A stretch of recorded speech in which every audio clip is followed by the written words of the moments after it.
الشيطان الرجيم بسم الله الرحمن الرحيم كل نفس ذائقة الموت ثم إلينا ترجعون صدق الله مولانا العظيم اللهم صل على سيدنا ومولانا محمد وعلى آل سيدنا ومولانا محمد وبارك وسلم عليه۔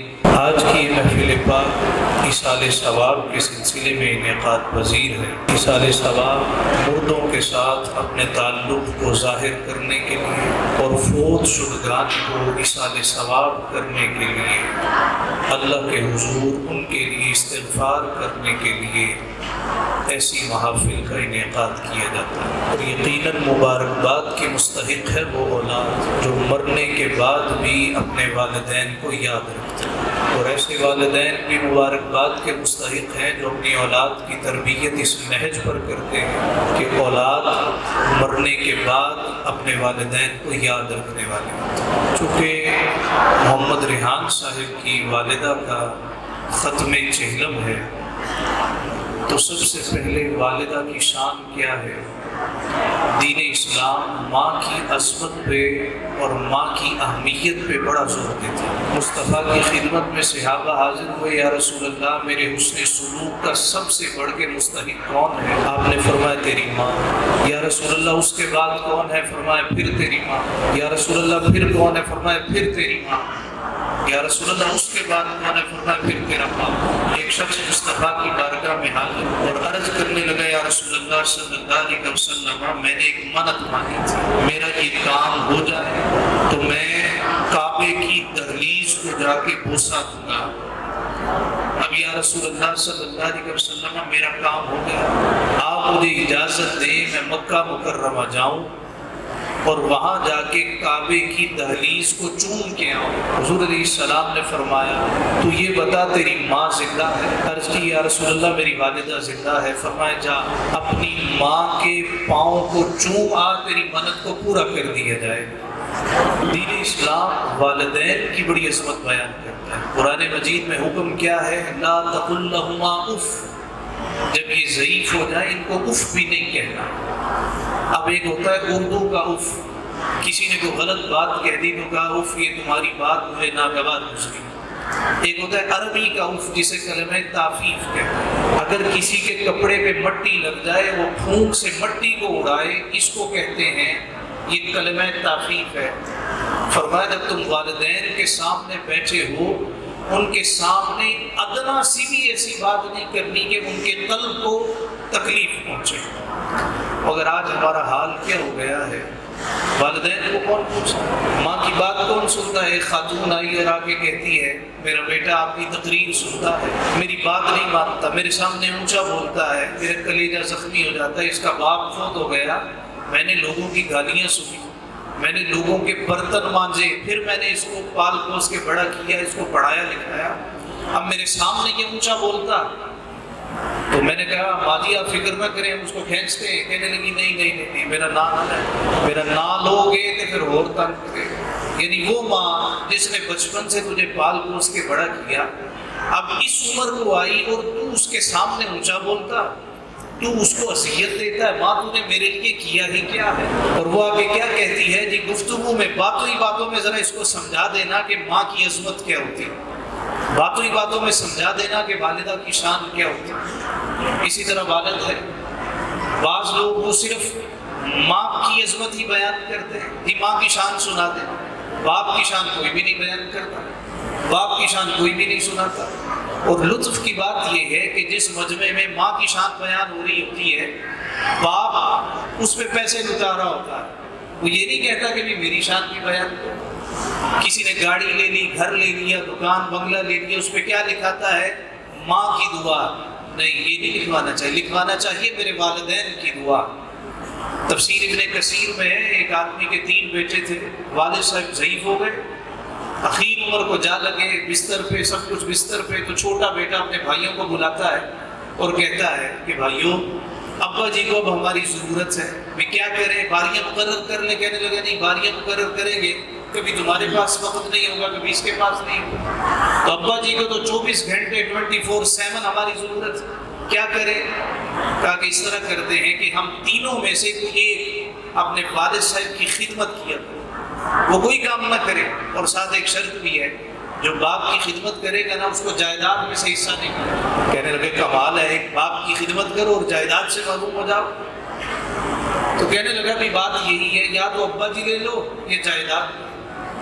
کہنے لگے پھر آپ بھی اس عہدے پر برا جمان ہو جائے گی، آپ ہی ابا جی کی خدمت کریں۔ کہنے لگا منظور ہے۔ ابن کثیر کہتے ہیں کہ وہ صبح و شام والد کی خدمت کرتا، صبح و شام والد کے پاس رہتا، جو راز تھی جمع پونی تھی ساری کی ساری باپ پہ لگا دی۔ مگر آخر کتنے دن؟ دیکھو ہم سب نے ایک دن جانا ہے، مگر ہم سب ایک دوسرے سے موڑ کے بیٹھے ہیں۔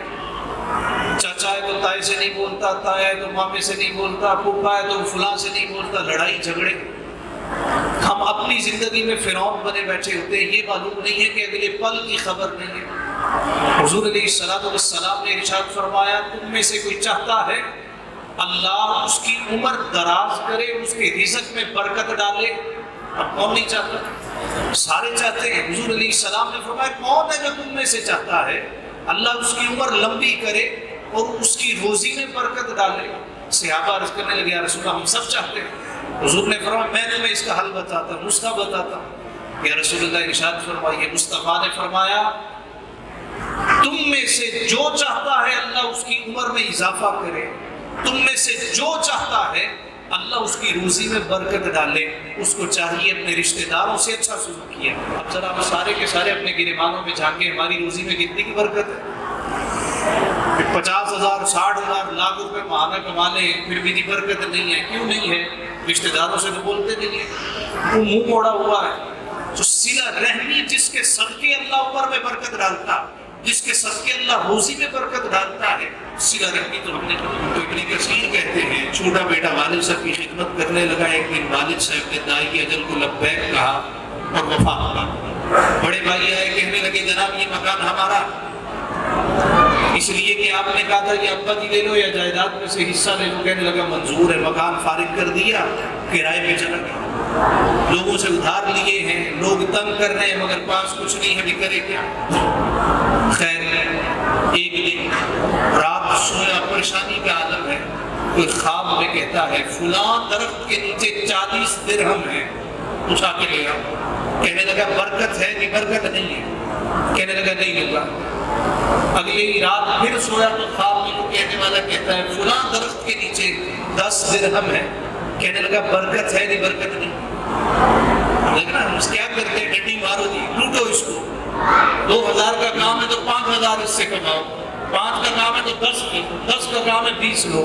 یہ نہیں دیکھتے کہ یہ کہنے تو 20 ہیں مگر برکت نہیں ہے۔ یہ 2 دن سے پہلے ختم ہو جائیں گے، ڈبل لگیں گے۔ کیوں؟ تم نے ناجائز کیا۔ کہنے لگا برکت ہے؟ نہیں ہے۔ تیسری رات پھر خواب آیا، کوئی کہنے والا کہتا ہے اللہ کے بندے فلاں درخت کے نیچے 1 درہم ہے، لے لے۔ برکت ہے؟ نہیں برکت بہت ہے۔ کہنے لگا یہ نہیں چھوڑ۔ اب گیا درخت کے پاس، واقعی 1 درہم تھا، اٹھا لایا۔ اب 1 درہم کا کیا ہے؟ راستے میں ایک شخص آواز لگا رہا ہے 1 درہم کی 2 مچھلیاں، 1 درہم کی 2 مچھلیاں، 1 کی 2۔ جی للچایا، عرصہ ہو گیا مچھلی نہیں کھائی۔ 1 درہم تھمایا، 2 مچھلیاں لایا، گھر میں بیگم کو دی اور کہا مچھلی بناؤ، دل کرتا ہے مچھلی کھانے۔ اس نے کہا جی ٹھیک ہے۔ اب اس نے ہنڈیاں چولہے پہ چڑھا دی، مسالہ وغیرہ بھوننا شروع کر دیا۔ مچھلیوں کو جب اس نے صاف کرنا چاہا، ان کا پیٹ چاک کیا تو ہر مچھلی کے پیٹ سے ایک ایک موتی در شاہوار نکلا۔ کہنے لگی یہ پتہ نہیں کیا ہے۔ کہنے لگا لاؤ کسی جیولر کو دکھاتا ہوں۔ بازار لے گیا، سونار کے پاس گیا، جی میرے پاس ایک موتی ہے، کتنے کا ہے؟ کہنے لگا میں اس کی قیمت نہیں ادا کر سکتا۔ سارے سنیارے آ گئے، کہنے لگے کیا ہے تیرے پاس؟ یہ موتی ہے۔ کہنے لگے اس کی قیمت تو صرف بادشاہ وقت ادا کر سکتا۔ بادشاہ کے دربار تک خبر پہنچی، بادشاہ کہتے ہیں اس آدمی کو لے آؤ۔ یہ چلا گیا، ہاتھ میں موتی، ٹوٹے ہوئے جوتے ہیں، پھٹا ہوا لباس ہے، چہرہ زرد زرد ہے، ہڈیوں کا ڈھانچہ ہے۔ عرصہ ہو گیا کوئی اچھا کھانا نہیں کھایا۔ بادشاہ کہتا کون سا موتی ہے؟ جی یہ میرے سامنے۔ بادشاہ کہنے لگا یہ آیا کہاں سے؟ کہنے لگا کہ چھوڑے کہاں سے آیا، چوری نہیں کیا۔ اللہ نے انعام دیا، میرے پاس آیا، بادشاہ نے اس کو 10 درہم دیے، 20 دیے نہیں، 40 دیے نہیں، 30 خچر سونے کے بھر کے دیے۔ بادشاہ کہتا ہے یہ اس موتی کی قیمت ہے۔ وہ جب 30 خچر سونے کے بھر کے لے کے آنے لگا، بادشاہ کہتا ہے بات سن، کسی کے پاس یہ اکیلا ہوا نہیں ہے، جس کے پاس ہوتے ہیں 2 ہوتے ہیں، تیرے پاس اور بھی ہے؟ کہنے لگا ہے، لے کے آ۔ لے آیا، بادشاہ کہتا ہے یہ کتنے کا دینا؟ کہتا ہے بادشاہ سلامت، آپ بڑے ہیں، اگر قیمت دگنی دے دیں تو آپ کی مہربانی۔ بادشاہ کہتا ہے منظور ہے۔ 30 خچر پہلے دیے، دوسرے موتی کے امام ابن کثیر کہتے ہیں 60 خچر سونے کے بھر کے دیے۔ اب وہ 90 خچر سونے کے بھر کے جب اپنے ٹوٹے ہوئے کرائے کے گھر کی طرف آ رہا تھا تو جلوس لگ گیا، لوگ واہ واہ کرنے لگے، آشش کھانے لگے۔ لوگوں کی طرف چہرہ کر کے کہتا ہے لوگوں یاد رکھو، جو اپنے باپ کی خدمت کرتا ہے اللہ اس کو اس طرح نوازا کرتا ہے۔ آج ہم نے باپ کو بالکل ہی کونے پہ پھینک دیا۔ ابا جی آپ کو پتہ ہی نہیں ہے، زمانہ جدید آ گیا، اب تو دنیا کہاں سے کہاں پہنچ گئی۔ ہمارے گھروں میں وہ جو تم تراک والی آواز ہوتی تھی خاموش ہو گئی۔ ایک دفعہ ابا جی سے کہا ابا جی میں فلاں جگہ پہ جا رہا ہوں، تو ابا جی کہتے ہیں پتر دس کے جا رہے ہیں کہ پوچھ کے جا رہے ہیں؟ یہ کیا فرق ہے؟ دسنا اور پوچھنا کیا فرق ہے؟ تو کہتے ہیں جی فرق تو ہے۔ دسنا کا مطلب ہے کہ ابا جی میں فیصلہ کر لیا، اب میں جانے جاؤں۔ تو پوچھنے کا مطلب کہ اگر آپ اجازت دیں تو یہ کام کر دو۔ بڑوں کے ساتھ جو برکت ہوتی تھی، جو ادب ہوتا تھا، جس کو سرکار نے فرمایا البرکۃ مع اکابرکم، یاد رکھو برکت ہے تو تمہارے بزرگوں کے ساتھ ہے۔ جس کے گھر میں باپ ہے، جس کے گھر میں ماں ہے، تمہیں کسی درگاہ پہ جانے کی حاجت نہیں ہے، چلے جاؤ تو بسم اللہ۔ تمہارے گھر میں جو سب سے بڑا مرشد ہے تمہارا باپ ہے، تمہارے گھر میں جو سب سے بڑی مرشدہ ہے تمہاری ماں ہے، اس کو پوچھنا نہیں ہے اور باہر جا کے چادریں چڑھاتے۔ لوگ ہمارے بزرگوں کے مزار پہ نہیں آتے، چادر چڑھاتے۔ ہمارے حضرت صاحب کہتے تھے ماں زندہ ہے تو جا کے اس کی خدمت کرو، باپ زندہ ہے تو جا کے اس کے پاؤں دباؤ۔ یہ کیا ہوا سال کے بعد اسٹیٹس اپ ڈیٹ کر دیا، ہیپی مدرس ڈے، ہیپی فادرس ڈے۔ ماں کا تو ہر روز ہی دن ہوتا، باپ کا تو ہر روز ہی دن ہوتا۔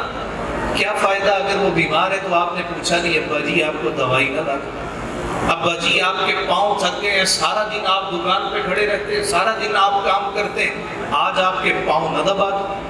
ایک بزرگ کسی نے ان کو خواب میں دیکھا کہ ان کی داڑھی پر جواہر اور لال لگے۔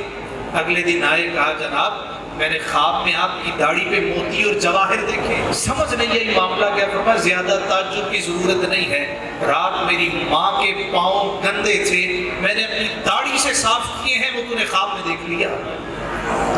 ماں کی عظمت پہچانو، ماں کی قدر پہچانو، باپ کی عظمت، باپ کی قدر۔ جن کے والدین زندہ ہیں اپنی ماں اور اپنے باپ سے آج ہی جنت حاصل کرو۔ حضور نے ایسے نہیں فرمایا الجنت تحت اقدام الامہات، اے لوگو جنت ہے تو تمہاری ماں کے قدموں کے نیچے۔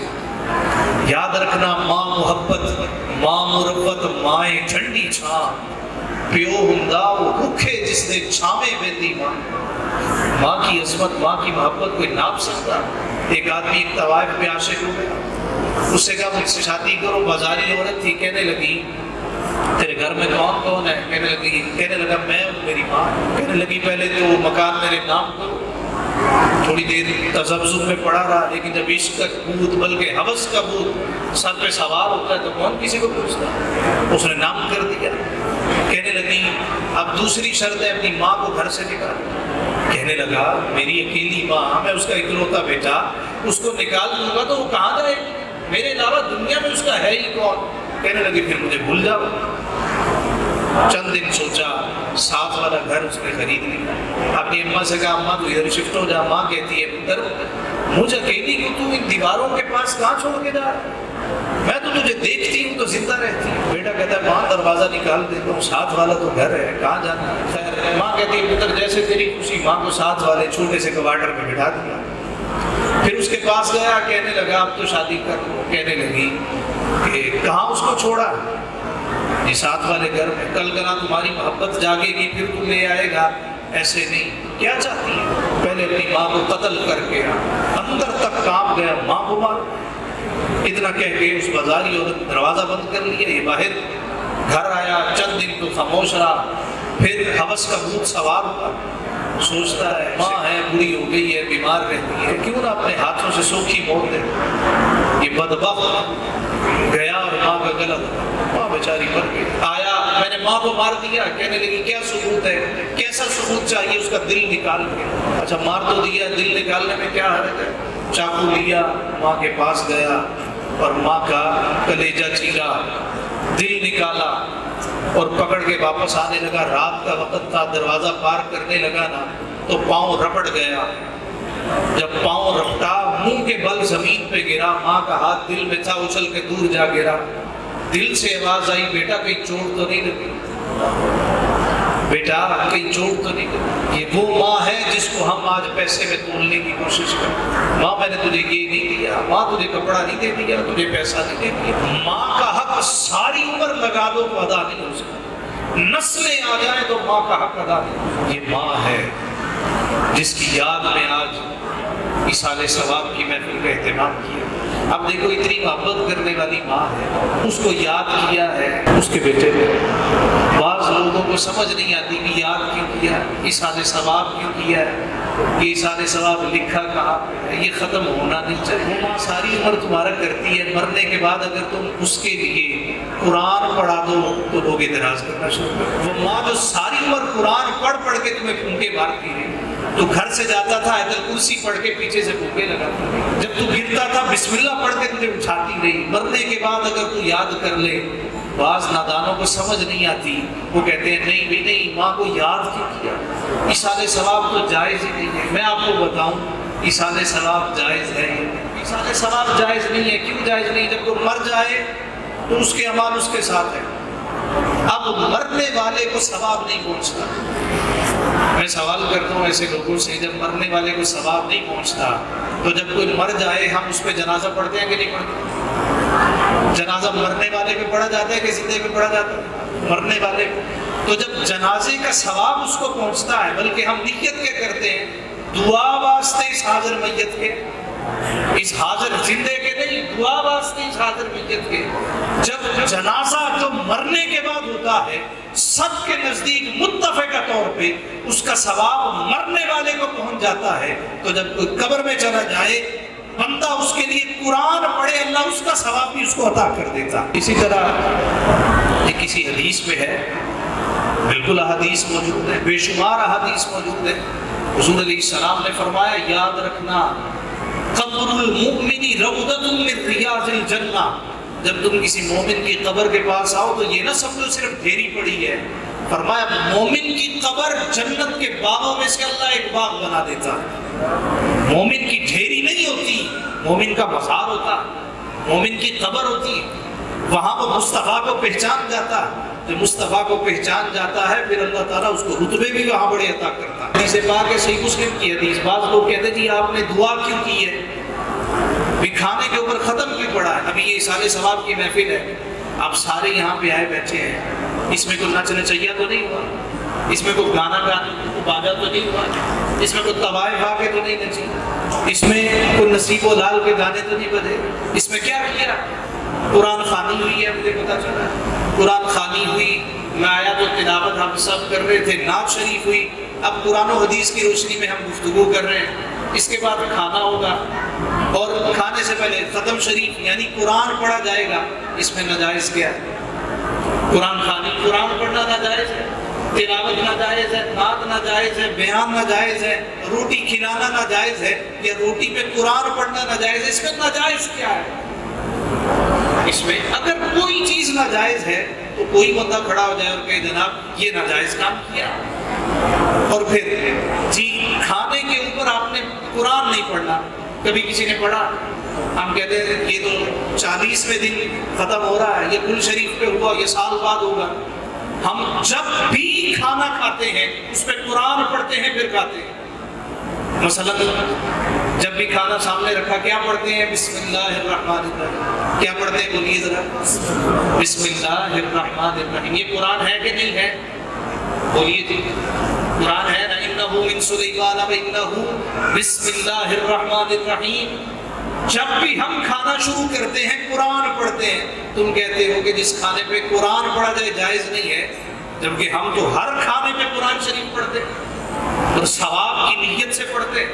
ابو داؤد میں ایک حدیث ہے، سنن ابی داؤد میں حضور علیہ السلام صحابہ کے جھربڑ میں کھانا تناول کر رہے تھے. ایک صحابی بسم اللہ پڑھنا بھول گئے، آخری لقمہ منہ میں ڈالا تو یاد آیا میں نے بسم اللہ یعنی قرآن نہیں پڑھا. کیا کہتے ہیں؟ بسم اللہ اولہ و آخرہ، اس کے شروع میں بھی بسم اللہ اور آخر میں بھی بسم اللہ. حضور مسکرا پڑے. یا رسول اللہ مسکرائے کہ حضور نے فرمایا جب اس نے بسم اللہ یعنی قرآن کے بغیر کھانا شروع کیا نا تو شیطان شامل ہو گیا. جب اس نے بسم اللہ پڑھی تو شیطان طے کرنے لگا. میں شیطان کی حالت دے کے مسکرا رہا تھا. لوگ کہتے ہیں قرآن اچھا جی آپ کو قرآن شریف پہ اعتراض ہے جی، سامنے کھانا رکھ کے نہیں پڑھنا چاہیے، آپ سائڈ پہ کھانا رکھ لیں پھر بسم اللہ پڑھیں. کسی کو کوئی اعتراض نہیں. پھر دعا نہیں کرنی چاہیے، یہ بھی حدیث پاک ہے. صحیح مسلم میں حدیث ہے، غزوہ تبوک سے مسلمان واپس آ رہے تھے، کھانا پانی ختم ہو گیا. سب صحابہ اکٹھے ہوئے، مشورہ کیا کیا کریں. کہا گیا کہ ہم روزانہ ایک اونٹ ذبح کریں گے، پورا لشکر کھائے گا. اس طرح روزانہ اونٹ ذبح کرتے رہیں گے. حضرت عمر کو پتہ چلا. حضرت عمر فرمانے لگے اللہ کے بندو، اونٹ سواری ذبح کرو گے تو سفر کس پہ کرو گے؟ مدینہ شریف تو بڑا دور ہے، تو پھر جناب کیا کریں؟ بھوکے مر جائیں، کھانے پینے کو ہے کچھ نہیں. صحیح مسلم میں حضرت عمر فاروق رضی اللہ تعالیٰ عنہ فرمانے لگے جس کے پاس جو ہے لے آئے. کسی کے پاس آدھا کلو سرکہ تھا وہ لے آیا، کسی کے پاس پاؤ جو تھے وہ لے آیا، کسی کے پاس چھٹان پر ستو تھے وہ لے آیا. جس کے پاس جو تھا لے آیا. حضرت عمر نے سارا ایک کپڑے میں اکٹھا کیا اور اکٹھا کر کے محبوب کی بارگاہ میں آ گئے. محبوبہ ہمیں جب بھی کوئی مشکل پڑتی ہے تیرے دربار پہ آتے ہیں. یا رسول اللہ یہی کچھ ہے، اس کے علاوہ ہے کچھ نہیں. حضور علیہ السلام نے یہ نہیں فرمایا عمر اس کو سائڈ پہ کر، یہ سامنے رکھا ہوا ہے، اب اس میں دعا کیسے کروں؟ اس کو پیچھے رکھ پھر دعا کرتا ہوں. حضور نے فرمایا عمر یہاں رکھ دے، کھول دے. صحیح مسلم میں حدیث ہے حضرت عمر نے کپڑا رکھا، کھول دیا. جو ہے ستو ہے، کھجورے ہیں، سرکہ ہے.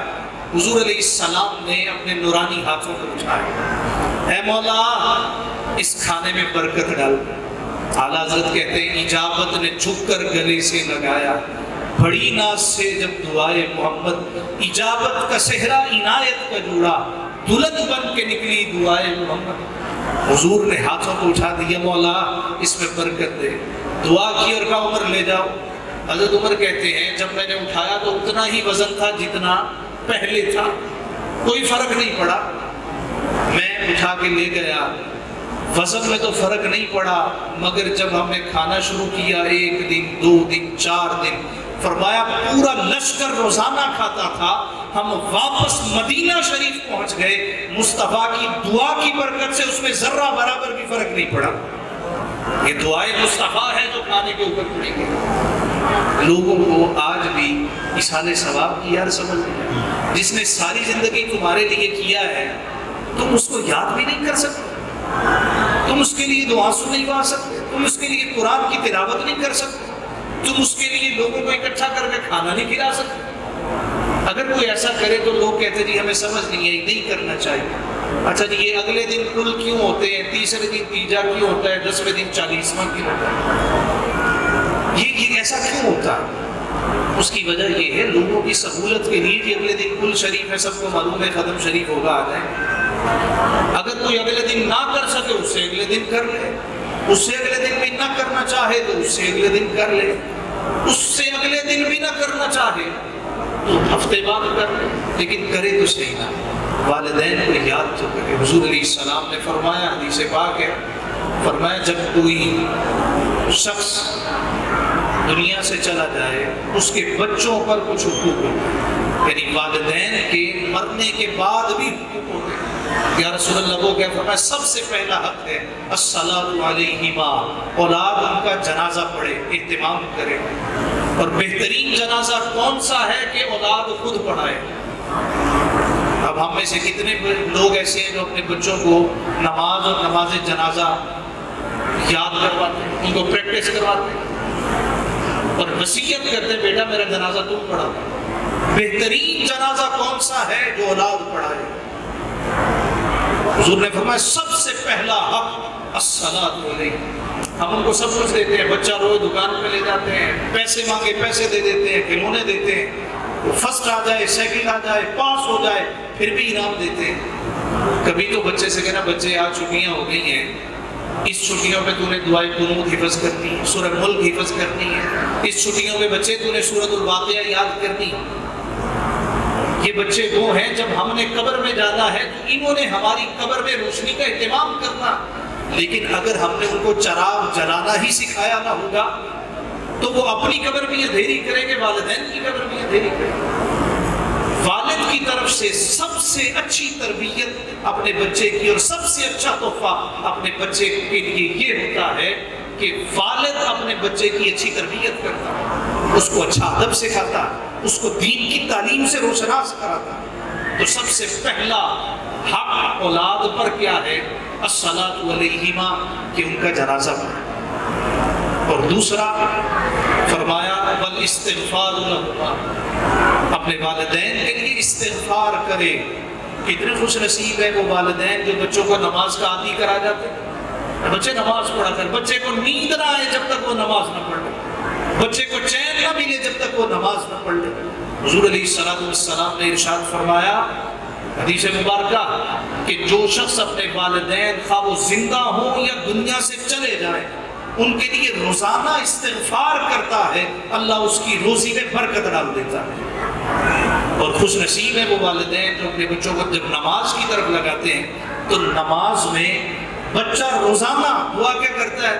ربنا اغفر لی ولوالدی وللمؤمنین یوم یقوم الحساب، اے پروردگار مجھے معاف کر دے، میرے والدین کو